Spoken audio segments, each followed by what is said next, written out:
We've been told to open up and to be vulnerable, to show more emotion and to express ourselves more in relationships.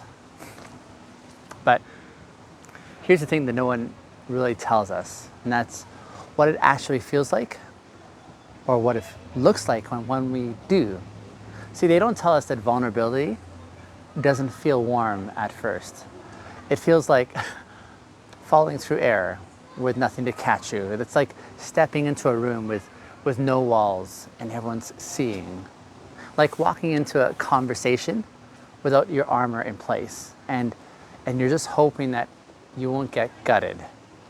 And so we say we crave intimacy, but the moment that it begins to actually happen, it's then that we find ourselves shrinking back. And even if we don't know why we do so, we tend to ghost, we retreat into silence, we suddenly feel exhausted, right? Or we crack.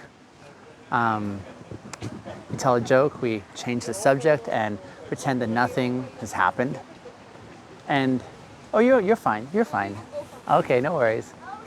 And if we're honest, most of us are really terrified of being seen, like really seen on the inside. We're not afraid of connection as much. We're really afraid of what connection might reveal that we don't want revealed. That maybe we don't have it all together as we thought we did. That maybe our pain still lives much closer to the surface than we actually thought it did in the first place. That maybe we don't know how to hold love without breaking the concept of love itself. That maybe we're not as ready as we thought we were, right? But here's the truth, that I think so few of us have been given the safety to explore, and that is this. Intimacy will never feel safe to the parts of us that have survived by being invisible. Let that land for just a moment. See, we've spent years, some of us even decades, training ourselves to go unnoticed in the places that it counted the most. And maybe we grew up in homes where our emotions weren't safe to express, where being quiet was how we really stayed out of the line of fire, where perhaps asking for help meant that we were being punished or even shamed, and where expressing hurt, it meant being mocked or belittled or ignored. So we adapted. We became performers. We became pleasers and problem solvers. We learned to listen, to fix, to be impressive. But we never learned how to actually be real. And when someone finally comes along who does not want our performance, someone who actually wants us, the real us, we tend to panic because we don't even know what that version of ourselves even looks like anymore. We don't trust that it's even lovable. And we don't believe that it will be received without judgment or rejection or even disgust. So we run. But here's where integrity meets us in that moment. See, we have to stop blaming intimacy for feeling like danger when it's really our refusal to be seen that's creating this sense of fear. So let's just take a moment here and name it clearly. Intimacy is not what hurts us. Hiding ourselves is really what hurts us. The lie is that if we reveal our real selves, we'll be abandoned.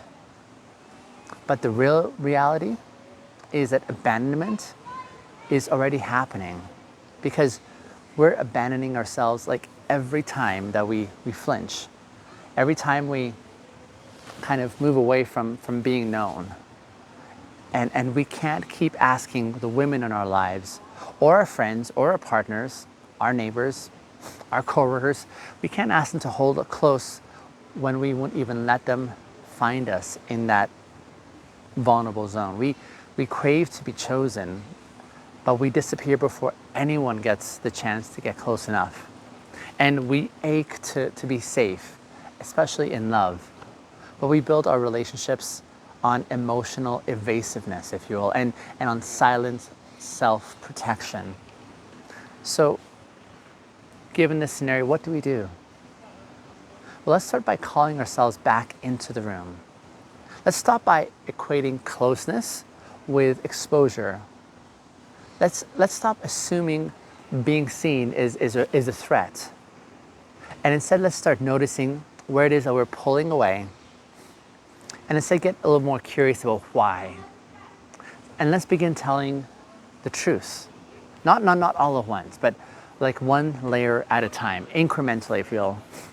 And let's let intimacy grow not from a grand declaration or forced vulnerability, but instead from slow and steady returns to being present, to saying, this is kind of hard for me to say, but I don't want to hide anymore. Let's get more comfortable with saying, I'm scared right now, but I want to be here in this moment with you. Let's even say, I'm learning how to stay in this moment. See, that's intimacy. That's integrity. And that's where the bridge back to ourselves and also to each other actually begins. See, there's something really sacred about the moments when we realize that we've been hiding. And it's not necessarily because it feels good, but it's more so because in that moment, we actually finally stop pretending. And we really stop pretending that we're okay with the surface conversations. And we stop pretending that hookups and achievements and being fine are really filling us up. We further stop pretending that we're not hungry to be seen in a deeper sense. And for many of us, that moment, it comes in the middle of a relationship, perhaps, that we thought we were actually ready for. And it's not that we don't love this person who's in our lives. It's not that we don't want to show up. It's more so that something inside of us tends to freeze when we actually realize that she's trying to see us. Not the curated version that we have been working on, not the charming performance. Hi. That's okay, you're all good. But it's more so the real us in that moment, the one that doesn't have to posture. And that's when the fear begins to whisper. What if she sees how insecure I really am? What if she finds the parts of me that I haven't really made peace with? Or what if she realizes that I'm not the man that I tried to be on our first date? The one that I presented to her, the one that I've been curating this whole time. And worse, what if I don't even know who I am without the performance that I have been keeping up this long? See, the fear of being seen is not just about judgment, it's more so about being revealed to her, but also even more so to ourselves. Because intimacy is not just about letting someone else in. Intimacy is really about removing the layers that we've used to hide from our own reflection. This is, I think, why real intimacy feels so much like a threat to many of us. Not because it's dangerous, but more so because it confronts the ways that we've tried to protect ourselves from feeling weak, from feeling unworthy, or from feeling unlovable. But the thing is, if we really want to live lives of integrity, if we want love to be more than this transaction, more than a role that we've been playing, more than a reward, it's then that we have to actually make peace with being exposed in the best way possible. At the heart of it, we need to stop telling ourselves that being known is a liability, because it's not. It's actually the very birthplace, if you will, of everything that is real. It's the birthplace of trust, the birthplace of depth in a relationship, the birthplace of growth, of lasting soul connections. And when we refuse to be seen, we're in essence cutting ourselves off from the very thing that we were built and designed for, and that's relational honesty. And here's what's wild about this. See, when we hide our truth in relationships, we don't just avoid conflict or risk, but we're also avoiding a certain resonance to connect. We block the chance for her to say, I feel that too, or I've carried that shame before as well, or you're not alone. I have a similar experience in this zone. We're robbing the connection of its most sacred possibility, and that is to be met, to be related to be seen, because love doesn't happen when we are impressing each other. Love actually happens when we recognize that each other is in this vulnerable space, in an unfinished, still in process part of our journey that we can actually build together on.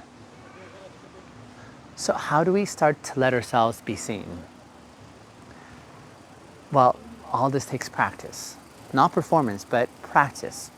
It's here that we start practicing telling the truth in small moments that we're given the opportunity to. We start practicing naming our fear out loud before it becomes distance in that connection. We start practicing sitting with discomfort instead of scrambling to fix it. And we also learn how to feel the pain, the ache of being real without having to run away from it. Because intimacy is not just a feeling, it's actually a skill. And we grow that skill by staying honest when our nervous system is screaming for us to bail, to escape, to run away. See, this is not about trauma dumping or bleeding our emotions everywhere unnecessarily or irresponsibly. This is really more about consensual, present, truth-centered relating. It's about saying, I'm not perfect, but I'm here. And I want you to know the real me. That sentence, if it's spoken with integrity, can shift the entire foundation of a relationship. Because in that sentence, it replaces performance with presence. And in presence, connection can finally become possible. See, when we start replacing performance with presence, so much in that context of the relationship shifts in a beautiful way. It's not instant change, by the way. It's not by magic. It happens steadily. At first, it's gonna feel awkward. It'll feel like you're standing on the edge with no script, like you're walking into a room and the spotlight is right on you, and you've forgotten how to speak. But then something begins to emerge. It's this slow return of your own emotional fluency. And so in that moment, it's when we start recognizing the signals that we've been ignoring for years. And perhaps there's a lump in our throats when we're trying to actually hold it all together. And then the breathing might become a bit more shallow when someone gets emotionally close in that moment with you. The tension in your jaw may increase when you're wanting to say something, but you don't really know how. And the stories that we tell ourselves when love is offered usually sound like this. They sound like, she's only being nice, right? Or she doesn't really want to know me. Or she's going to leave the moment she finds out who I really am. It's in those moments when we're invited to do something quite revolutionary. And that revolutionary act is to stay. To not flee into numbness, to not escape into some form of work, to not disappear behind sarcasm or logic or even sex, but to actually stay present with that fear and to listen to what it's trying to protect. Because every wall that we've been building around our hearts especially was built for a reason, right? And it's not because we're broken, but it's because we once needed to survive somehow. But the survival isn't the goal anymore now. Wholeness is what we're aiming for. Wholeness is our pursuit now. And this sense of wholeness requires that we bring our whole selves to the table. Not just the parts of us that we've polished for approval and presentation, but more so the truth is many of us, we don't fear rejection nearly as much as we're fearing disappointment, right? We're fearing the potential that someone will fully know us and then we'll be found not enough. We fear that when we're asked to be seen, we'll be met with indifference. And we fear that when we love without our defenses being in place, we're just gonna get dropped. And so we pre-reject ourselves. We hide the tenderness, the vulnerability. We dismiss our own needs, and then we wear these masks of coolness. We got it all together, right? We're detached, or we overfunction, and we pretend that we don't really care. When really, we care so much that it hurts. But here's where the real work of intimacy begins. See, we don't have to wait for someone else to actually give us permission. We don't have to wait for someone to say, you have permission to be real. We can actually choose to stand in our truth before we're guaranteed any form of safety. We can find that spot for ourselves, not recklessly and not without boundaries, but with this fierce kind of integrity that says, I will not keep hiding my humanity just so that I can avoid the discomfort in my life. This kind of integrity, it shifts so much in the relationship in a helpful way, because it in essence transforms and changes us. It changes the posture in which we bring to these connections. It changes the tone of our silence. It changes the very reason that we speak in the first place. And I think it transforms the quality of what we're attracting to us. Because you see, when we begin to live in truth, we in essence stop calling people who are only drawn to our mask, and now we also begin instead to attract people who are hungry for the real us, in our strength, in our fear, in our vulnerability, in our softness, in our process, in our transformation. And this is the path, I believe, forward for us. It's not a fast path. It's not a perfect one. But let me tell you, it's sacred. And listen to this paradox in the midst of all this. You see, the very part of us that was afraid of being seen is also the very part of us that is most desperate to be known. And so we begin not by being fearless, but instead by being honest.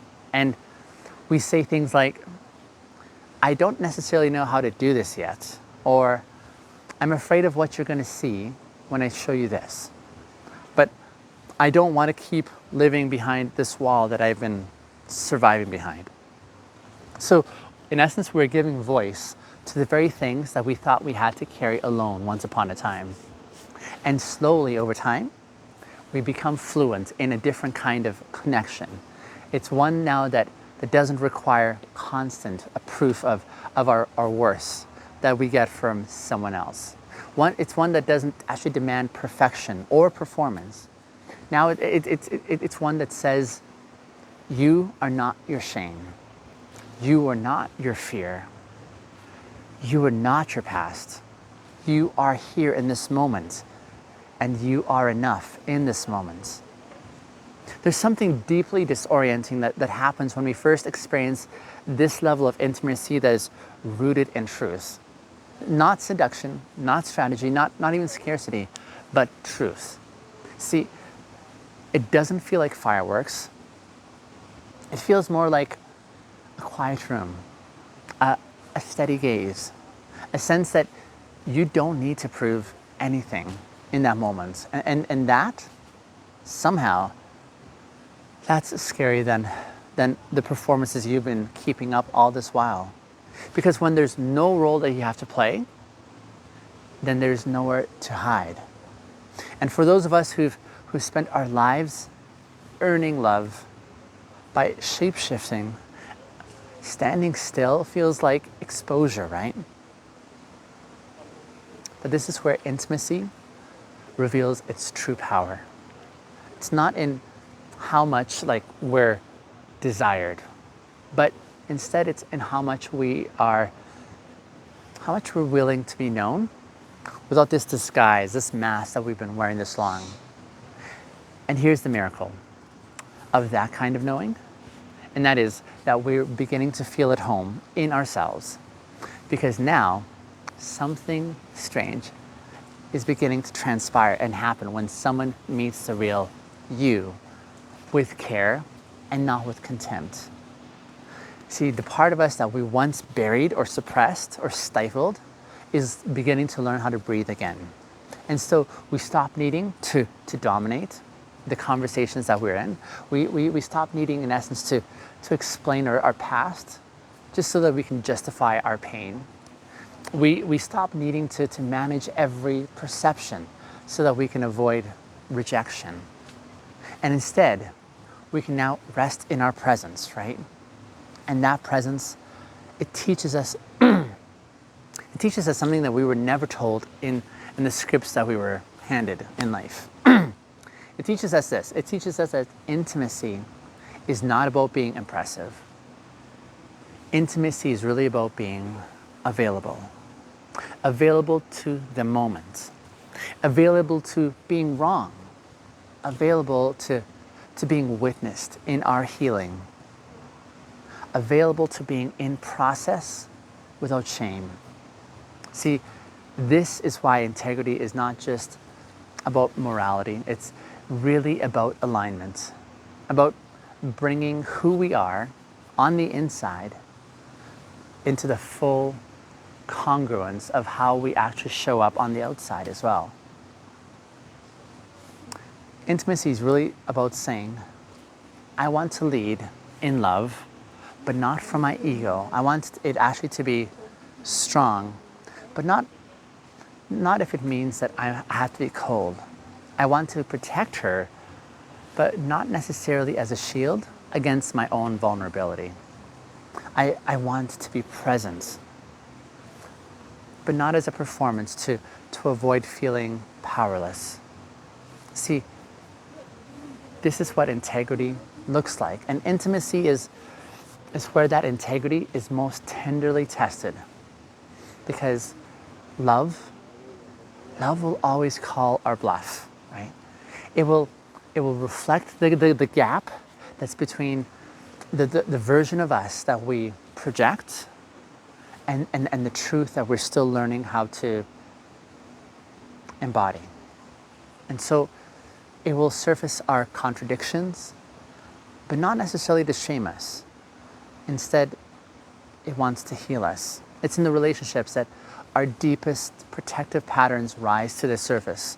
And it's in the relationships that have the chance to choose differently, if you will. To pause, for example, when we want to run away, or to speak when we want to shrink, to soften when we want to harden, or to ask for what we need instead of punishing the other person for not actually reading our silence. So this is the deep work that we're getting into, and it's not glamorous. It's not Instagrammable, but it is liberating, because this kind of work teaches us that true safety in love is not about constant affirmation. It's more so about mutual truth-telling that is happening when you're present and when grace is there as well. That's where true freedom lives. That's where transformation actually begins. And that's where we stop running and we begin staying. When we stop running from intimacy, it's then that we stop running from ourselves as well. It's then that we stop outsourcing our wholeness, if you will, to being chosen. And we stop thinking of love as the finish line that we have to prove that we finally were enough. We stop performing to earn what can only be received when we are present in the moment. And instead we now begin this sacred practice of showing up whole. This doesn't mean in any way that we're finished though. It doesn't mean that we've healed everything that needs to be healed. And it doesn't really mean that will always now feel ready. But it does mean that we are choosing in this moment to be real anyway. And we begin this pattern. We begin speaking from our center and not from the script that we've been reading from. We begin trusting our emotions instead of managing these emotions for being palatable. We begin revealing our inner world, not to flood others, but to actually build connection from shared truth. And we stop asking intimacy to fix our loneliness, and instead we start letting it become the very context where our truest self feels welcome. So here's, I think, what not many are saying or telling us, and that is that fear does not disappear. We just stop obeying it. We stop using fear as the compass for our relationships. And we stop letting fear dictate how we're going to open up or how available we are going to become, and how much love we'll allow to ourselves to experience or to receive. And instead now we're going to listen to fear and still walk forward with truth, regardless. See, that's what integrity looks like, especially in love. It's not this bravado sense of like, I got it together. It's not bravely trying to fake it, but it's being willing to be seen while you're in your process of transformation, saying, I want to do this differently. I want to love for my whole self. I want to stop hiding behind the protection that I've relied on all this time. See, this changes the way that we date. This changes the way that we lead in relationships. This changes the way that we touch and speak and even stay. There's intentionality behind it all. And we stop approaching intimacy as this transaction. And now we begin living this form of intimacy as a practice. And we stop seeing women as this reward for being perfect or presenting perfection. And instead we start meeting them as fellow human beings, each of us tender and hopeful, striving and trying.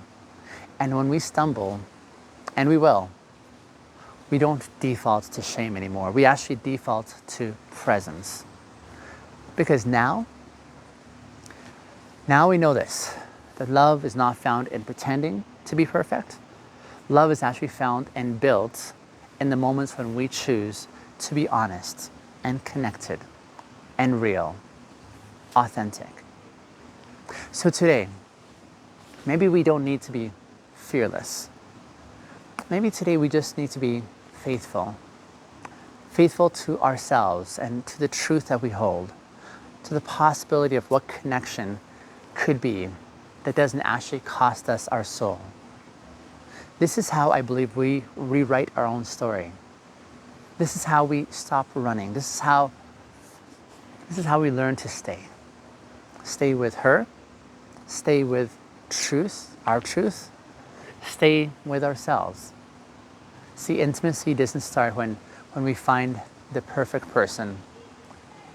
Intimacy starts when we stop abandoning our own heart.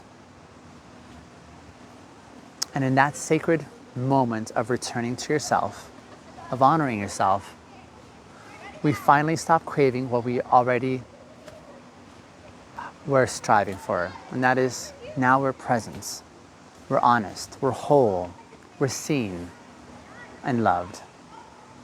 My dear listener, if this gave you something to feel through, I want to welcome you back again. Subscribing just makes this an easier return. So if you haven't already done so, do follow along, because I've got so much more I want to share with you and grow with you through. Thanks for watching.